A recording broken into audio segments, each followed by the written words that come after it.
All right, welcome into another Beyond the Arc. I'm Bill Ryder. He's John Gonzalez. And John, special show for the first time in, I think, 3 months. We are both back on the West Coast. I've been gone most of the summer. You've been in Philly. How was Philly? And welcome back to LA, buddy. Yeah, welcome back to LA. Philly was great. As I was telling you and Aaron pre-show, it's great to be home. And then also I get it's the opposite of, it's not really a vacation or any time off because I have friends and family and there's a zillion things to do. And also we were recording last week. But on the whole, really wonderful. I ate, I think, all of the food and none of it had vegetables in it. I think everything was just different versions of meats and cheeses. But really delightful. All right. So this is not a political question. We're not making any political we're casting no political dispersions. I just want to understand. So there's a approach to the Philly cheesesteak ordering where you can't ask for Swiss cheese. I don't understand the context. So I don't understand the outrage. The context there was many years ago, John Kerry went to Philadelphia and ordered a cheesesteak with Swiss cheese. And everybody was like, you don't have an advanced team? Nobody told you that you got it. There's 3 cheeses. There's provolone that you can get on it, which is like the least ordered. There's American, which is like 1A, and then 1, which is the original, is Whiz. That's that neon orange liquid cheese that they pour on it. It's incredibly, not like American cheese isn't processed, but this is like extra processed. They process it and then I think process it again. It's delightful, but it's artery clogging, and I had a lot of that, by the way. So when the Sixers make the finals this year and I'm there, don't ask for Swiss cheese. I am 100%. Don't ask for Swiss cheese. Yes, I know what you're doing there, but don't ask for Swiss cheese regardless. I know you didn't slip that past me. No, I know. I knew. I wanted you to feel a little bit. Yeah. All right. So Northwest Division preview today. Whenever I think of the Northwest part of the country, I think of Oklahoma City. I mean, that's always, I love NBA divisions. But this division, by the way, there's some dregs at the end. Loaded. There's some good teams in here. All right. So OKC was amazing last year. Obviously ran into a little bit earlier exit in the playoffs than they wanted, but top 4 in offensive and defensive rating. Alex Caruso comes in. Isaiah Hartenstein comes in. Josh Giddey goes out. Just take this wherever you want, but do you feel like we're looking at another significant leap, which I suppose for OKC is conference finals minimum as a goal? Yeah, I right now in August in the dog days where you and I, neither of us have air conditioning in Los Angeles very early, as we both schwitz, but also I'm so sweaty. Can you see it? Yeah, I did for the first time. All of a sudden, we're off on another tangent, but for the first time while I was home, my buddy is a member at the sporting club in Philadelphia, which is a really nice. I did like the sauna. The sauna is the right. I'm Which not one's a sauna guy. The sauna or the No, I did the sauna and the steam room. I did the steam room. I do steam sometimes. It's intense, and that's what we're doing right now in LA. Anyway, as we sit here in August and it's very hot. Yes, you know how big a fan I was of Oklahoma, and we're going to get to Minnesota later in the division. I was an early adopter on them too. But yes, I think that they got better. I mean, they Josh Giddey was a problem. You and Ashley and I talked about it last year about, hey, when they get to the playoffs, how are they going to close with this guy? And they decided we're just not going to. And somehow they turned Josh Giddey into Alex Caruso with no picks involved because Chicago, as we've mentioned many times on this broadcast, is terribly mismanaged. Oh my God. And then on top, at the front office is a disaster. So that's a huge win for a team that was already amazing defensively. And they had Isaiah Hartenstein, and that's the other area that they were looking to beef up, right? They needed to get bigger and stronger and also have a backup for Chet Holmgren. And I think you could stagger them. You could probably play them side by side as needed. This is a really good team, Bill. And I think they got better. So I was trying to think of like a way, even to be a little picayune, just try to be a little negative. Like maybe they overpaid for Hartenstein, but I don't actually believe that. I love the deal. And I think there's a window. I mean, I don't really money. Right. They have the money. And the only sort of negative thing about the OKC Thunder is that there's a lot of other good teams in the Western Conference, but you can't control that. This is, look, you said it and you bring it up and it's worth bringing up. And I'll say it again. You were early on the Thunder. And so I'm playing catch up here. Outside of the Celtics, they're the best team in the NBA, I think, on paper, both on paper, what we saw last year and the patterns that we've seen them growing the last few years. Sam Presti has been a magician at constructing this team and at making sure, obviously the coaching staff and all the other things that go into trying to build something, making these steps. SGA is now at conservatively top 6 player in the NBA and was higher than that last year, probably in terms of MVP voting. There is not a single negative thing I can say about what they did in the offseason, the moves they've made. And I don't know which of the two guys you like more, because I like Hartenstein a lot. I love the Caruso addition, and I think it is such a perfect fit and such a perfect enhancer for a team that already, maybe with a little more experience, might have been good enough, even as they were constructed last year, to have gone further. Outside of SGA, and to a lesser extent, Jalen Williams, J-Dub, this is not a team of superstars, right? This is a team that's just really well constructed. It's like a Celtics model, kind of, right? A little bit. It's a younger, like less, eye-popping in terms of the names, but exactly in terms of how they complement each other. I think that it's a really good comp for Boston, how everybody has a role and how they all fit together. And Alex Caruso, to your point about him being an awesome addition, this was already an otherworldly defense, 4th in defensive rating last year. Now you add in a guy who made 2nd team all defense and who was highly coveted and who isn't going to gum up the works and who's going to demand the ball and who can also shoot threes at the other end. I mean, it's talk about addition by subtraction, just getting Josh Giddey off the roster. And now on top of that, bringing Alex Caruso in, that's addition by addition. And we had talked about, Isaiah Hartenstein, adding him. They had the money in the same way that the Sixers and the Orlando Magic had a ton of cap space. So they throw some money at Isaiah Hartenstein. Did they overpay? Maybe a little bit. I like it though. Yeah, not so much. It's not crazy, right? Right. They're over the cap, but under the first apron. And here's the last point I wanted to make. You were somebody who mentioned this too, because yes, I was an early adopter of OKC, but you had said that there's really no substitute for playoff experience. And they run into the Dallas Mavericks, and the Dallas Mavericks shoot the absolute lights out. And they decided, hey, here's what we're going to do. We're going to try to stop Luka, and we're going to try to stop Kyrie. And if PJ Washington beats us with threes, then PJ Washington beats us with threes. That's what happened. Right. I think he gets hot at the exact right time for Dallas. Obviously it goes away as the playoffs roll along. Yeah, but it's one lesson. It's a lesson they had to learn. The margins are thin. Yeah. Yes. Can I circle back to your? By the way, this is not me. Like, I feel bad about the little Philly finals thing. So now I'm going to go hard at the Celtics, like a little passive aggressiveness to Boston. I love your I love your point that not a team of stars in Oklahoma City, right? They are bigger than the sum of their parts. And I think we both like all of their parts anyway, or most of those parts. Mm-hmm. I think SGA is the best player on the Thunder or the Celtics, arguably. I mean, you've got Jaylen Brown, who couldn't make the Olympics team. Yeah. And he was the finals MVP.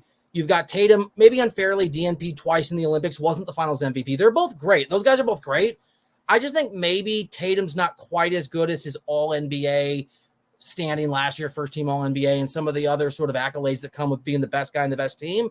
And I forgot this. Producer Aaron pointed out in the chat, SGA, not just last year top 5 MVP voting, but the last 2 years. Yeah. So I'm with you, but I think SGA is the better player if you were to do that comp of those two teams. You're right. I mean, he was a top 5 MVP candidate the last 2 years. He's coming off of the Olympics where he looked good, even though Team Canada got bounced out. I mean, he's young. He's already taken that step. He's coming into this season as another MVP favorite, right? Like, as a handful of guys who are going to be at the top of the list, he's going to be right there. And if you were looking on paper, I mean, we have talked a lot about, we did the Eastern Conference previews last week, 1 through 5. The Celtics are, I think, as deep as anybody in the NBA, probably the best team 1 through 5. If you expand beyond that to like 7, 8, 9, now you've got the Knicks in the conversation. And in the Western Conference, for sure, the OKC Thunder. I mean, they're incredibly deep. And by the way, they're younger and cheaper. So not only could they challenge the Celtics or whoever comes out of the East this year, they're going to be around for a while. And they have the best. I don't think we've had this conversation, but I've been thinking about it all summer. They have the best GM in the NBA. I mean, I think Sam Presti has acquitted himself, or maybe top 2 or top 3. And so to your point, their ability to maintain this, even if things go wrong, small things, guys get hurt, guys don't pan out. I mean, they are an absolute force. And I think we will look back at this offseason with Caruso and Hartenstein and just say, what a bunch of idiots in Chicago, and what a brilliant swoop, taking advantage of the Knicks can't pay everybody for a great team to get better. So we're doing best and worst. Wait. Let me ask you a quick question, though. One. So you bring up a great point about Sam Presti, because he's so unbelievable, right? And like, he's, as I mentioned, the cap situation is so awesome. We haven't even gotten to all the picks that they held on to, right? Right. everybody had expected them to level up. How do they level up? What are they going to do with those picks? I mean, so the way that where do you level up? Here's my tangent. I'm a big believer when looking at NFL, NBA drafts. Like, I know people that do analysis are looking at the players in the tape and saying, here's what I think.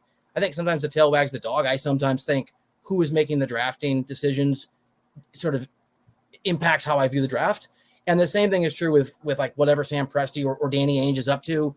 When with Ainge, maybe it's trades. But Presti, I think, understood the new CBA before everybody else did. Actually, so to answer your question, they don't need a level up now. And maybe it's the ability to either, if something goes wrong, get help if they aren't as good as we think they are, or to just use the resources they have to keep bringing in cheap players as they have to max guys and sort of navigate what I think are going to be a really successful core group in the years ahead. They don't have to level up this year. They just have to like iron it out over the next 6, 7, 8 years.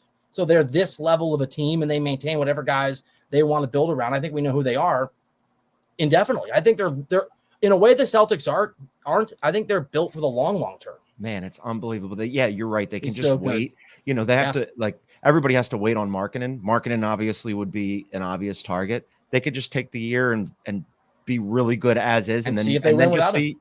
Exactly. Yeah. All right. Best and worst for you. Okay. Best moment.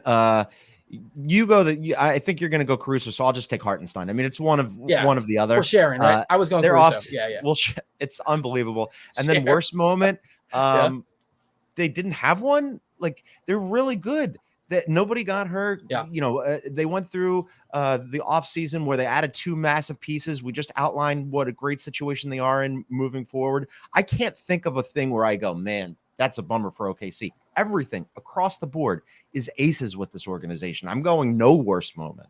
I'm just gonna draft. I just watched Days of Thunder, and it's such a great bad movie.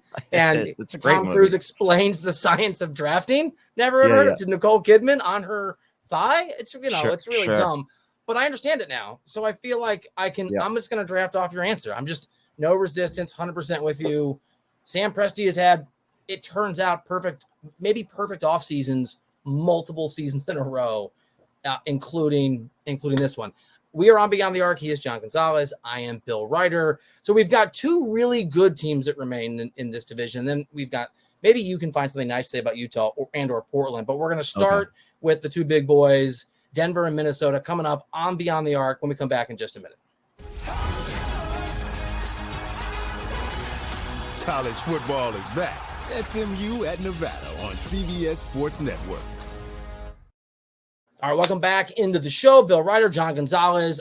Subscribe, please. 5-star reviews. Tell your friends. Get on the YouTube page, Beyond the Arc. By the way, dude, are you sweating more than the first? Like, I am. It is. What do you say? Spritz? Is that the fancy term? It's coming now. Yeah. Spritz. Like SH. No, it's like drafting. I'm learning. Ooh, it's hot. Do you like my Messi jersey, by the way? I do. I do. The Argentine jersey is very, very good. I'm, as another aside, because we've done 50% of the show has been asides. Love having the Premier League back this weekend. La Liga was back. I went and watched your guys beat Valencia. Barca had a nice game against Valencia. Bad first half. Yeah, they won. I think kind of suck, by the way. I'm becoming you with Barcelona as you are with the Sixers. They're so badly run, but I thank you. Thank you. Congratulations to Liverpool, Aaron's team, Arsenal, the team that I like to follow. They won. Everybody had a good weekend. Soccer's back. Soccer is back. All right. Let's go. We got the Denver Nuggets up next. Fair to say, disappointing year last year. It's hard to be a repeat guy. KCP is here. The big sort of broad strokes. KCP is gone. Russell Westbrook is in. And Dario Saric is in. They're in cap hell. They obviously don't have a ton of flexibility. I think sometimes I talked to Brad Bakken about this the other day when you're in Philly. I think sometimes I'm guilty of being very sort of captivated by the moment or the near sort of past and forget sort of a broader timeline.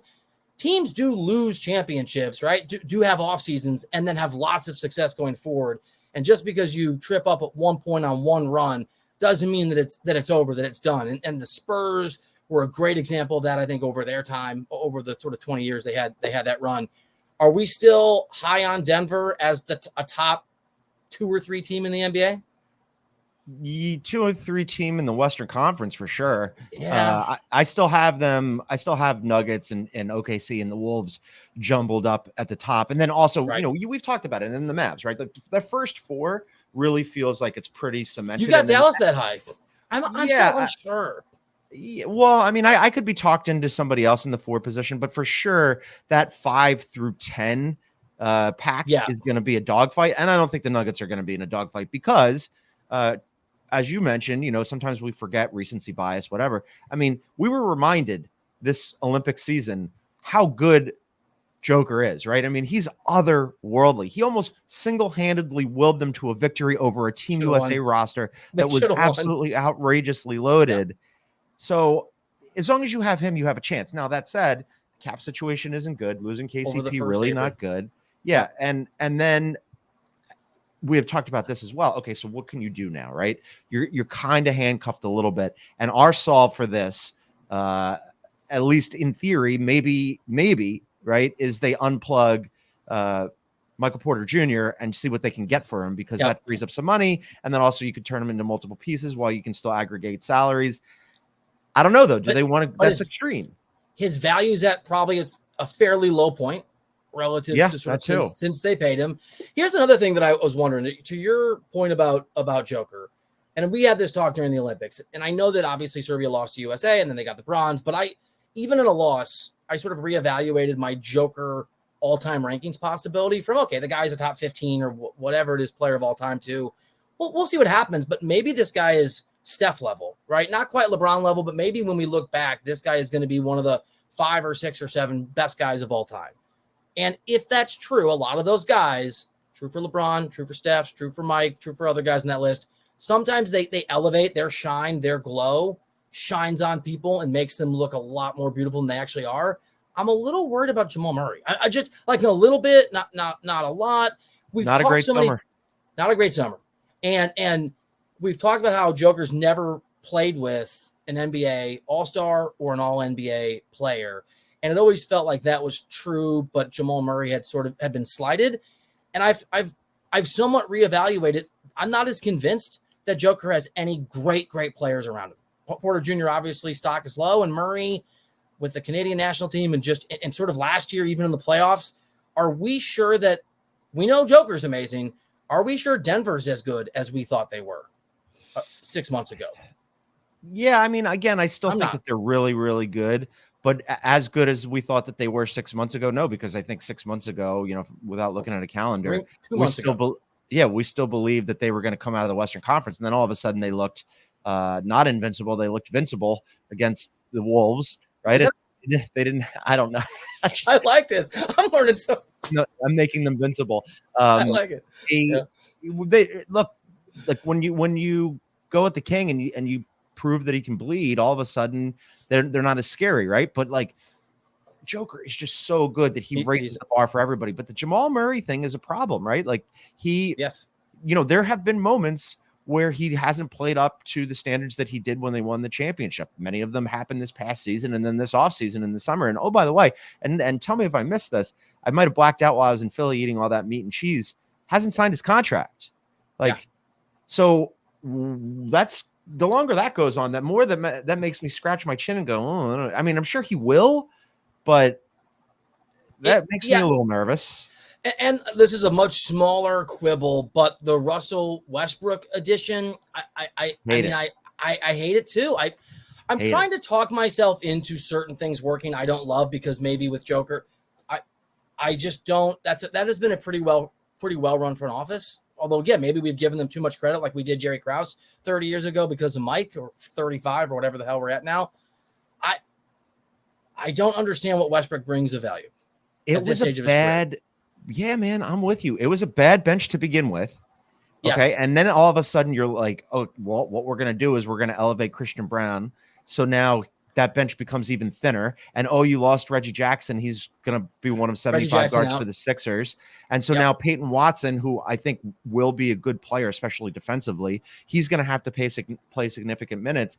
And then on top of that, you're looking at big minutes for Russell Westbrook. And, I mean, anybody who's seen recent vintage Russell Westbrook, he's not the guy anymore. He hasn't been the guy for a long time, but he still thinks he's the guy. He does think it. By the way, producer Aaron points out, and I had forgotten this or didn't know. Yeah. Denver shot and made the fewest threes last year. And so why not bring in literally the worst volume shooter, the worst shooter in the history of for a guy that actually took some shots? They didn't play that way last year, which was weird because they were still able to, like, them and the Lakers, right? They weren't high volume 3 teams, but obviously that became a problem in the playoffs. And now it's going to be even more pronounced because they just don't have any shooters. They don't have the guys. You would expect, like, oh, if you've got point center Jokic, like, man, like, they have that move, that one play they run where Joker gets into the paint and you have Aaron Gordon along the baseline in the dunker spot, and he really forces you to make a decision. Either you're going to leave Aaron Gordon and he's going to toss him a lob, or you're going to close out on Joker, you're going to close out on Joker and he's going to toss a lob, or you're going to do the opposite and he's just going to have, like, free reign in the paint. Okay, everybody's kind of figured that out, like, more shooters. What's the answer? MPJ? I mean, it feels like now for Denver, the conversation is what it sometimes is in the playoffs. Michael Porter Jr. has got to either go, to your point, trade him, move him, or get a lot better. Be at the level. It's not the same thing, but part of the problem for Phoenix is Bradley Beal's not at the level of his contract. And that in the new CBA, you have to live up to your contract if your team is going to be successful, if you're paid anything. MPJ he's got to be better. But I think best and worst are super obvious but for me, best is just the way the Joker played in the Olympics as just a reminder, a confidence builder, a reminder to his teammates, like, the guy's the best on earth. And the worst for me is letting KCP go. I could almost go Westbrook as the answer, but the departure of KCP to me is on a team that is starving for any kind of depth and help. To let him go is a catastrophe. Those are the answers. I will do what you did, which is draft off of you and echo your sentiments. I'll tweak them just a little bit, and I'll say Joker looking amazing, but also getting some time with his horses. He loves his horses. He needs a little downtime. So he's been doing. There's pictures all over the internet of him spending what little summer he has because of the Olympics with his horses. So good for him. And then as an addendum to the KCP thing, just to echo what we've already said, Russell Westbrook makes no sense. It's actually that's deeply concerning to me because he's going to have to play major minutes. I don't know. Maybe all of a sudden he finds Fountain of Youth and he's got a second team to run and they just kind of like hockey line change it, but I don't like it. I'll repeat what you said. He still thinks he's a top 5 player in the NBA. And there is a world in which he just doesn't belong in the NBA. Anyway, that's a little harsh. I don't like it either. Okay, so we're now on to this division is also known as the John called it division because 2 of the 3 teams you basically I gave you a lot of hell for, a lot of crap for, and then whatever turned out really well for you. Minnesota Timberwolves are another one of those teams. Now there's a lot of interesting. They're in cap hell, right? So it's not like there's major moves. PJ Dozier came in. I think that the big things to me and Rob Dillingham being drafted is like an interesting pick. Yeah. I Gobert's humiliation, though, it's not an offseason move, but his humiliation in the Olympics. He couldn't get minutes.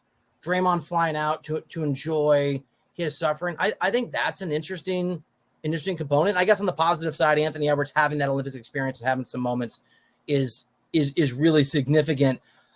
I'm done telling you I'm not going to sell any more stock on Minnesota. I'm just going to defer to you since you got it right last time.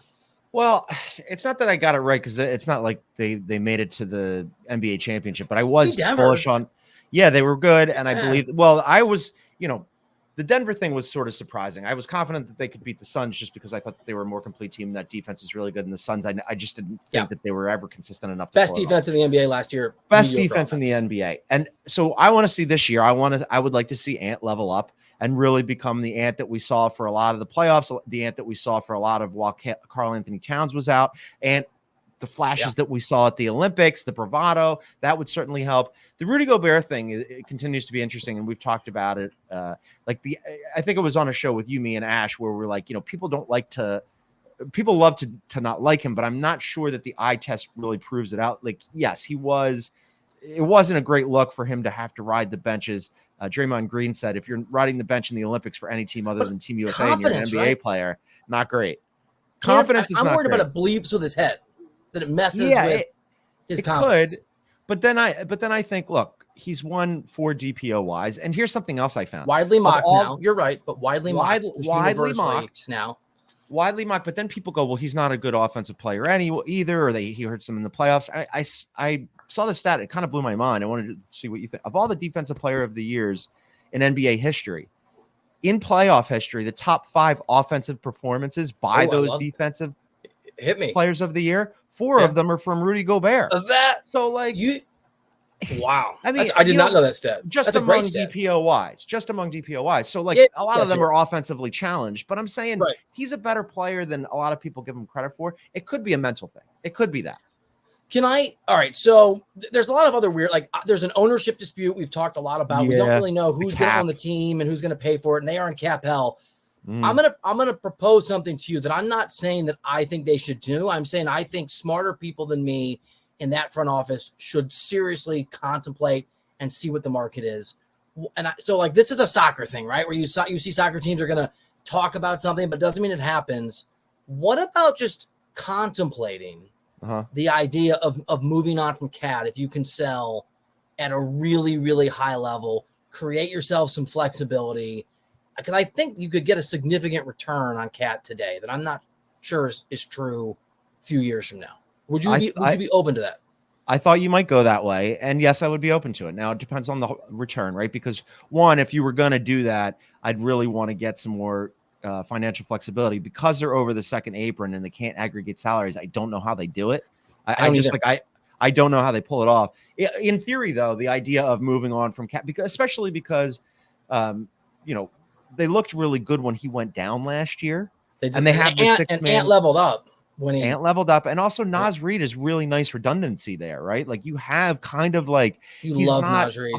I do. He's really good. You're right on that too. He's good. He's not 100% of Karl Anthony Towns, but he's like in the 90th percentile. I don't think you'd lose that much. I'd be on board with it. I would have to ask Sam Quinn, who's an outstanding writer for CBSSports.com on the NBA and an actual capologist. Mm-hmm. So, okay. Are you going to draft off me, or am I going to draft off you on best and worst here? I feel like we're going to go. You go first again.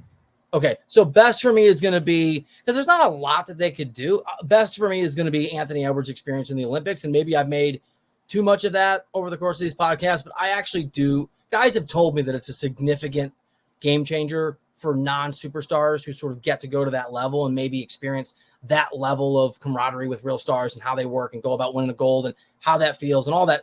And Anthony Edwards wasn't the guy, even though he said that he was. And I think he will be maybe in 4 years. I think it has a significant, not that he needs help with his confidence, maybe just a little bit of the opposite, but I think it's huge for his ability to level up.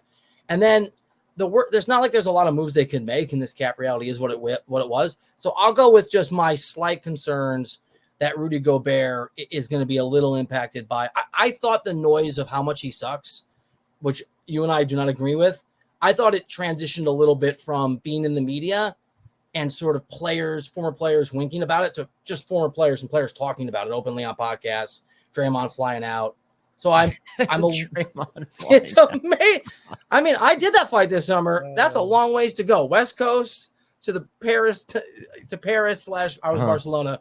So that's worse for me. I'm a little worried about the level of vitriol, and not just vitriol, the attempts at humiliation maybe impacting. And he is French. Can I make a French joke still? I'm just worried he's a sensitive guy. Okay, so I'm going to do – you're right. Those are the serious ones, and at the Olympics, and then Gobert being worried a little bit. And I would even throw in one more serious worst moment, which is the cap hell situation. Trading a pick and ended up picking Rob Dillingham, I think was really smart business by them because it's a player that could be useful, not just now, but definitely later, and especially as Mike Conley ages out.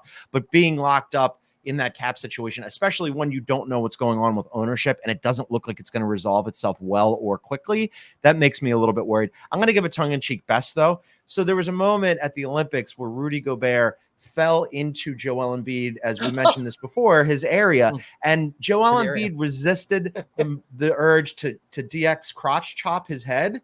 And I think, like, had that happened, Rudy Gobert really would have had to stay in France. Like, that would have been the end of Rudy. He could not come home. That would be it. He would have to pick a French team or go play for Barca or somebody. But revoke it would be his work visa just to protect him. Stop speaking English. Say that you don't understand it. It would have been real bad Sosa? for him. It would have been real bad for him. So congratulations to Rudy on avoiding just one minor, what would have been another major humiliation. Good for him. Here's the thing. If you brought this up a few times, and I love it. I love it. If Embiid had done that, our alternate universe, string theory, John and Bill are out there in like 3 over, right? Earth 321 or whatever. Yeah. Where Embiid does this. Yes. Doesn't Gobert have to stand up and full on punch him in the face? Probably, but I don't think Rudy has it in him. You don't. It just, we talked about it when we did the Eastern Conference and the Atlantic Division, and how I thought that it was the worst moment for Embiid because I don't need mature Embiid in that situation. I was just dying for it was right there for him. But I'm happy for Rudy on the flip side because Rudy is actually a pretty nice dude. And I just feel bad about how much he gets clowned on. So at least he avoided this one. I mean, guys Donovan Mitchell, obviously there's sort of a history there. I'm just worried, like when everybody has people that don't like them in competitive businesses, but if you become the person that every single person hates and laughs at and humiliates, to your point, some people are, Draymond Green is built to turn that into fuel, right? Draymond Green, it's a superpower. He's never going to let him live that down. I mean, he flew all the way to Paris, yes, ostensibly, nominally, to watch the U.S. team win and also support his teammate and his coach. But really, he was there to like make fun of Rudy.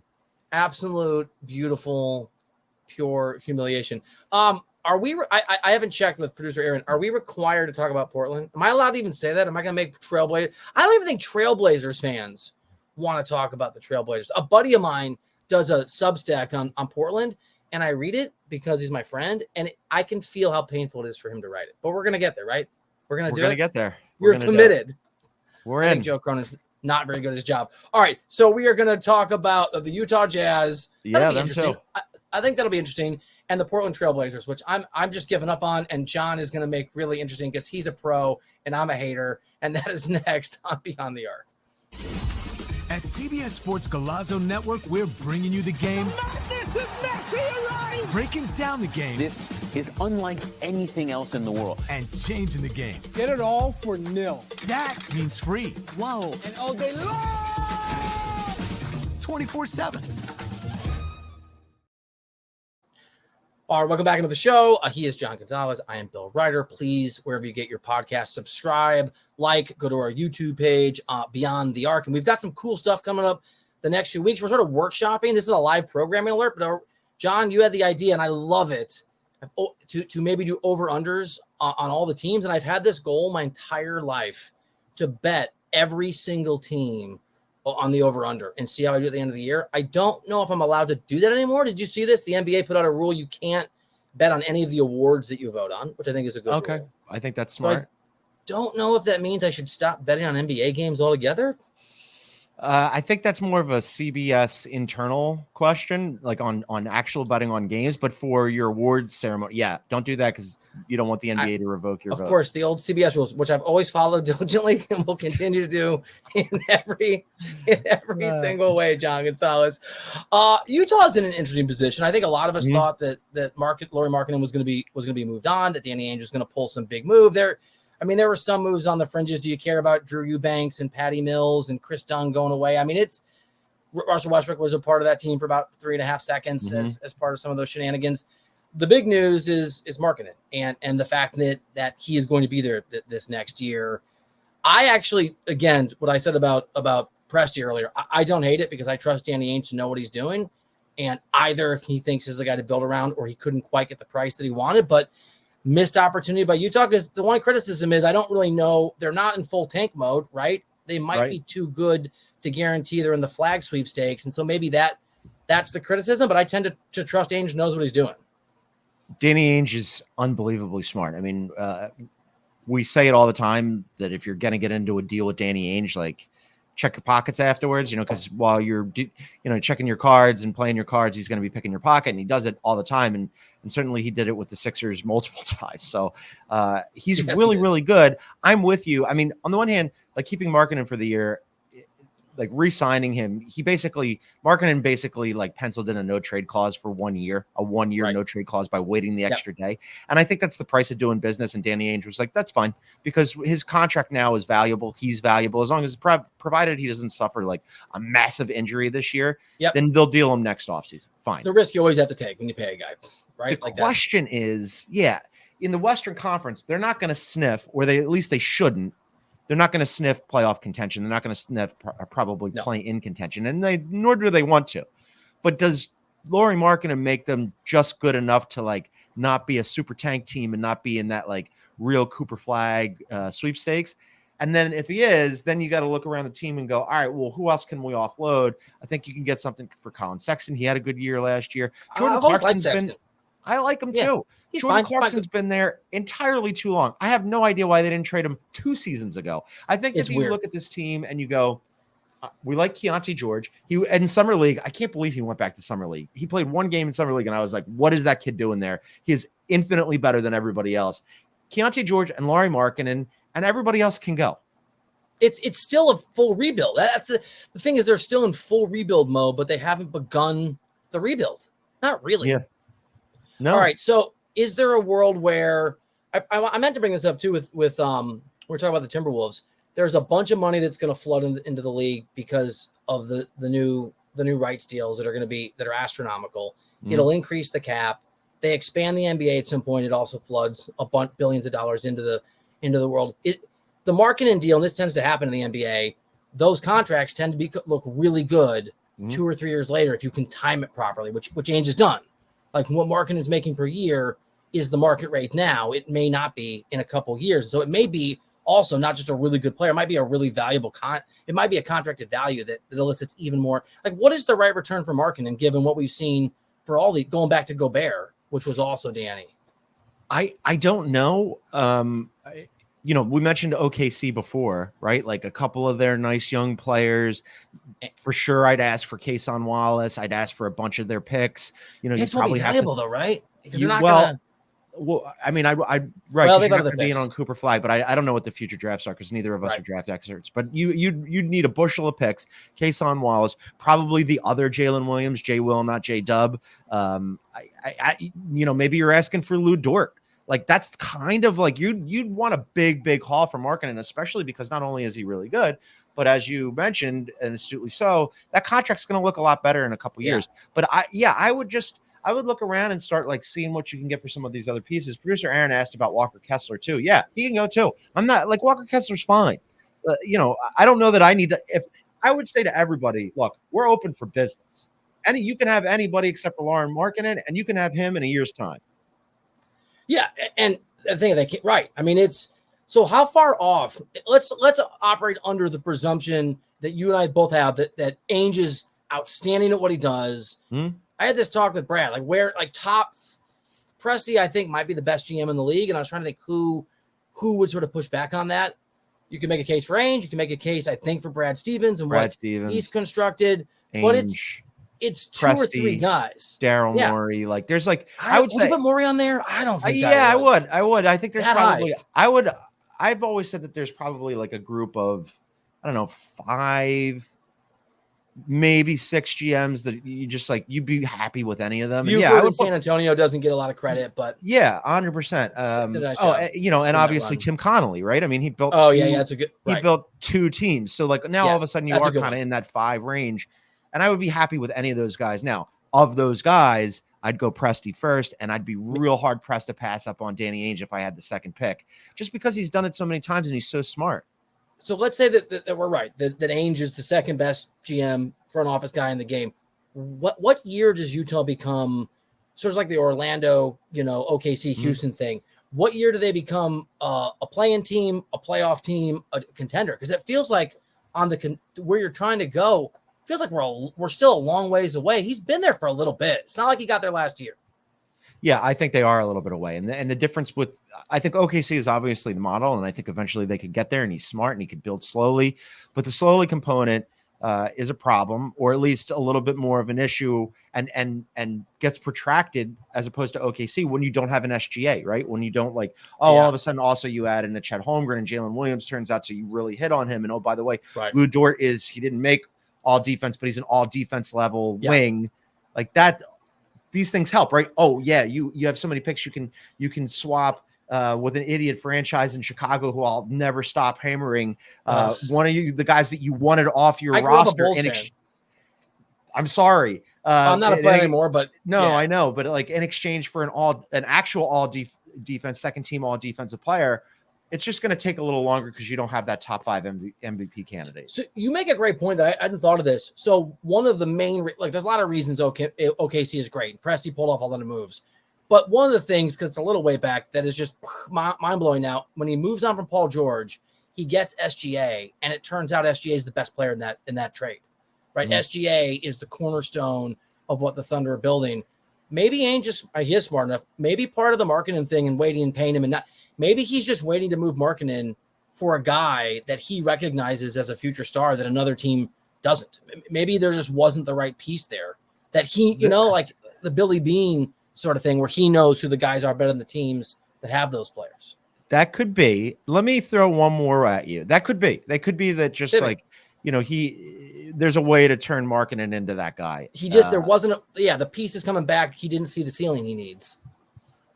Is there a world in Earth 308 or whichever alternate universe that we're on and in the other plane of existence where Lauri Markkanen wanted this 1 year no trade clause penciled in because he likes Salt Lake City, he likes Utah, his family is there, whatever, he's kind of throwing down roots a little bit. Is there a world where they don't move him and they move all the ancillary pieces, and Lauri Markkanen, if he's not the best player on a team that you hope has aspirations down the line, like a 1A?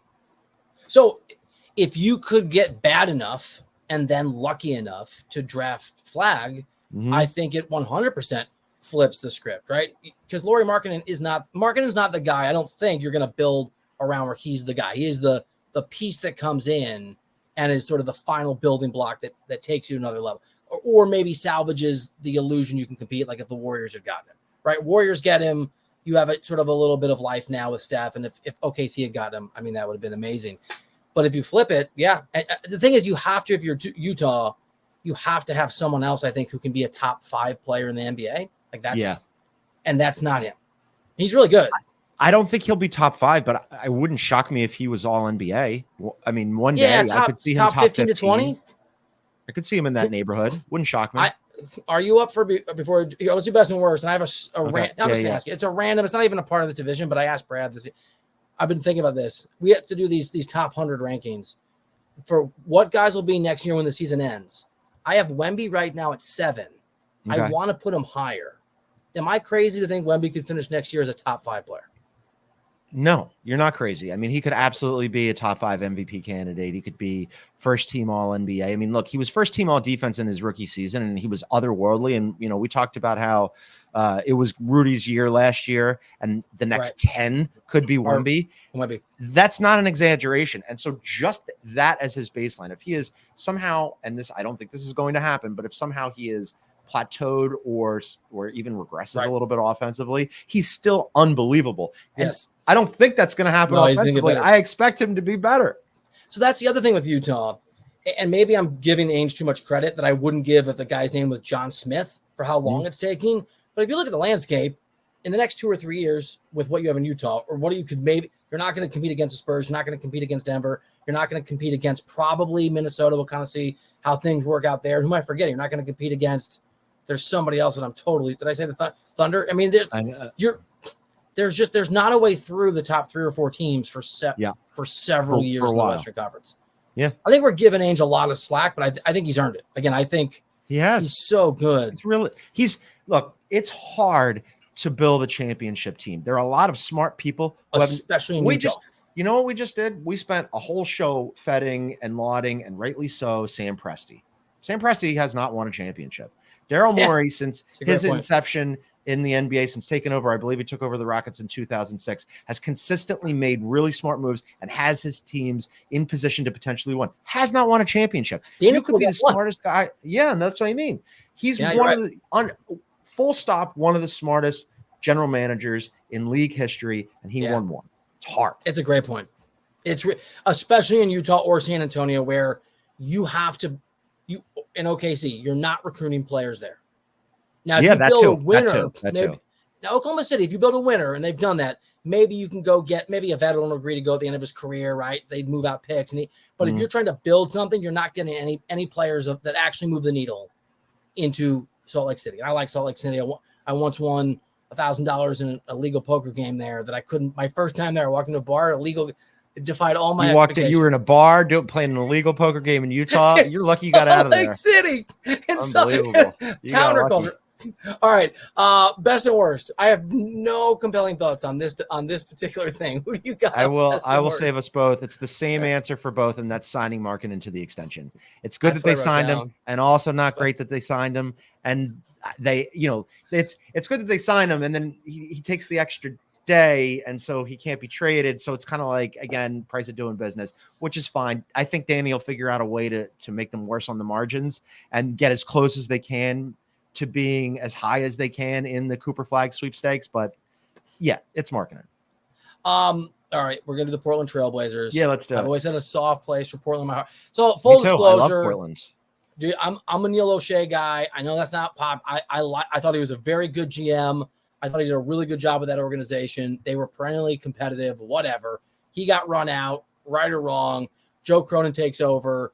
I think it's been a disaster. I mean, we can talk about the moves, but I don't see anything redeeming about this basketball team. Donovan Clingan, maybe. I mean, maybe Shaden Sharp, Anthony Simons. I actually like Anthony, and I think with Clingan they could be fun. Simons. And Shaden Sharp, I think, could be interesting too. I'm down on Scoot Henderson. And also, it's too soon to write him off. Like, is it? Yeah, probably. I'm down too, but I know it's early. But they go and they acquire Denny Avdia, and I do like Denny, and I think he'll be a nice player. Denny's fine. He's fine, but what I'm not crazy about is the logjam in front of Clingan with domination, DeAndre Ayton, and then Robert Williams, and then you've got Clingan, and I think like they need to. I have never been, nor will I ever be, a DeAndre Ayton fan. He can go yesterday. Robert Williams, not healthy. He can go yesterday. How are you moving DeAndre Ayton? Who wants DeAndre Ayton? The problem with the DeAndre can't snow there. It eliminates a huge part of the country. It's got to be warm. Has to be warm. No threat of ice. No snow. Even fog might be a problem. We don't know. Right. But could be. Yeah, because like for people who like DeAndre Ayton, he's a double machine, right? Okay, fine. He doesn't shoot and he doesn't really protect the rim at the rate that you'd want. And so then all of a sudden it's like a center that you'd want from like 10 years ago. Like I'm good on that. What you'd want really is like almost like a timeshare situation where you'd have two bigs.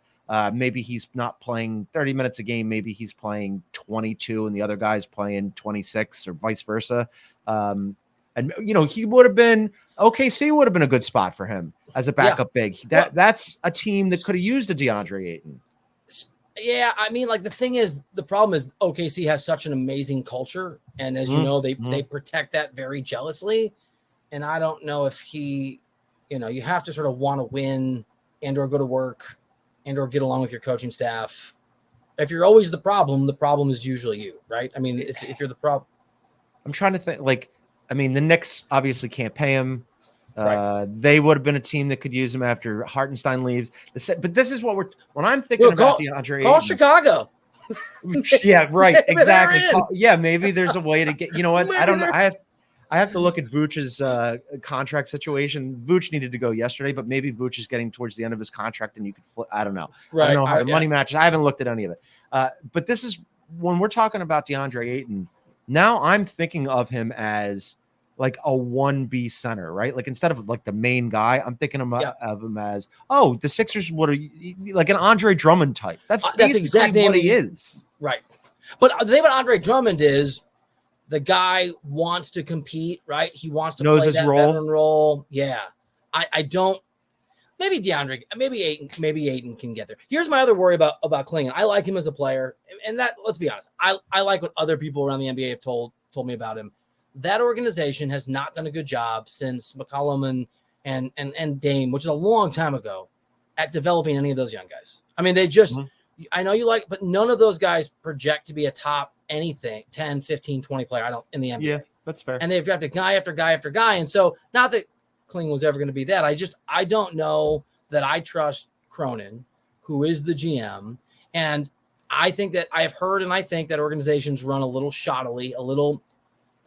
I don't have a lot of confidence in anything they do. And it just like when Ainge does something, I see it with rose-colored glasses. I am probably more inclined to be negative to Portland as they make decisions, or I try to project the guys they bring in, because I don't trust the organization to be well run. Well, good news is they have a lot of time to figure it out, because they're not going to be anywhere near the playoffs or they're playing anytime soon. Last time we talked about them all year. Slow and steady wins this. Maybe doesn't even wins the race. Maybe gets you back into it 5 years from now. I don't know, but they got plenty of time. All right. Best and worst. And I have a bonus question for you. Klingon's the best, right? I mean, that's a nice, it is a nice, the worst, I think, offseason move is the fact that the offseason is going to end for them, and then they're going to have to play games. That's a good one. So thank you. I that is a good one. Yeah, they're gonna have to get back into the NBA. They are. This one I have I've mentioned on the show before. I've mentioned it on HQ before. I'm gonna keep banging this drum because I don't understand it. Scoot Henderson not playing summer league is indefensible unless there is some sort of injury that we are not privy to. Him saying no, I don't. You know what? I don't want to say this. I don't want to say him saying no, I'm not going to go or whatever. But the idea that he did not go. Yes, is very difficult for me to understand. He had a bad start to the season. He kind of like marginally looked better as after the All-Star break, and like it takes a long time for young guards generally to acclimate to the NBA, get their feet wet. You need as many reps as I know he was in the offseason working on his game by himself, whatever, but go to summer league, man. Show that you will do everything you can. By the way, if I may be redundant a little bit or use your excellent point to back up my less excellent point, but still good one, that's a poorly run organization. Whatever the reasons, whoever decided what, you can't allow that to happen if you're Portland. Has to go. Has to go. Full stop, the end. I mean, like I mentioned, Keontae George goes. Right. And Keontae George is light years better than everybody else when he gets there. Just by the way, just like this is a weird like tennis thing, but whatever. I'm going to bring it up because I was reading I play tennis, a tennis psychology book, and there's this new school of belief that the reason all these college players coming out of college are succeeding at tennis is this, like the psychology of sports is you have to win in order to believe in your own excellence. Like the Tua story that came out the other day, Brian Flores telling him that he sucked. This is true for basketball players too. Just going through even minimal experiences where you're the best guy, where you have swagger again, where you're dominant. Just to reclaim the sensation that you can be victorious, that you can be better, you can be dominant. That's what summer league is for. As producer Aaron mentioned, we also mentioned this show previously, Pajensky played in summer league, Honey Hawkes played in summer league, and Brandon Miller played in summer league. You know what they did? All three of those guys made first team all rookie. You know who didn't? Yeah. That's a great call. It's bad. It's real bad. That's a great point. Yeah. All right, bonus question. You ready for this? Please. I'm just going to throw it at you. Hit me. You're way too early. I'll give you one too. It doesn't count. Can't hold it against your prediction of these teams in this division, who finishes highest in the Western Conference this year, which is kind of interesting because you got the Thunder who were first. You've got Denver, maybe chip on their shoulder, and you've got Minnesota who, if Ant levels up, there's three teams that could do it. I'm going to go chalk. I'm going to go OKC. I really think that they're if you want me to do, I'll even go beyond the division. I'll go one better for you and go way too early in August as we schwitz in Los Angeles. Western Conference champions, Oklahoma City Thunder. I'm taking them. What's the word? I got to say it right for the rest of my life. Schwitz. I once wrote a story about the yin and the yang of something in a newspaper, and like I got 100 notes from wonderful people in Arkansas, like, you idiot, it's yin and yang. Those moments early in your writing career, like, that's awesome. Shoot. Yeah. Yes, it is yin and yang, and it is schwitz. It is. I learned. Give me the Thunder. I mean, look, the other two teams, very, very good, but man, the Thunder, they're also, Bill, and this is something else that we could do that I've done in a previous stop, but it's a fun exercise and we should do it on the show moving forward. I used to do a league pass draft where we draft the teams we're most excited to watch. Number one with a bullet, Oklahoma City Thunder. Oh, Seattle Spurs. That's interesting. Oh yeah, that's good. That's a good one too. Yeah, I was saying the Spurs for me this year are going to be somewhere between this weird hybrid, rare, must watch league pass, but also maybe competitive. Like maybe more competitive than we think. It depends. I like the moves they made. All right, this was fun. Like, Super subscribe, fun. Homing pigeon. Tell your friends. Throw a party for Beyond the Arc. Smoke signal. Oh yeah, I like the smoke signal. Right, any of that. Smoke signal action. And we're both back. So like now we got more like an LA vibe. Let's go. Welcome back. Let's go. I'm sweating massively, by the way. And welcome back to you as well. Thank you. Producer Aaron. You fought through it. We fought through it. This was fun. We did it. And then you and I think we're back next week, right? Some more next week. You have another division preview coming up. I will not be part of that this week. But next week, it's you and me for a while this summer. All right.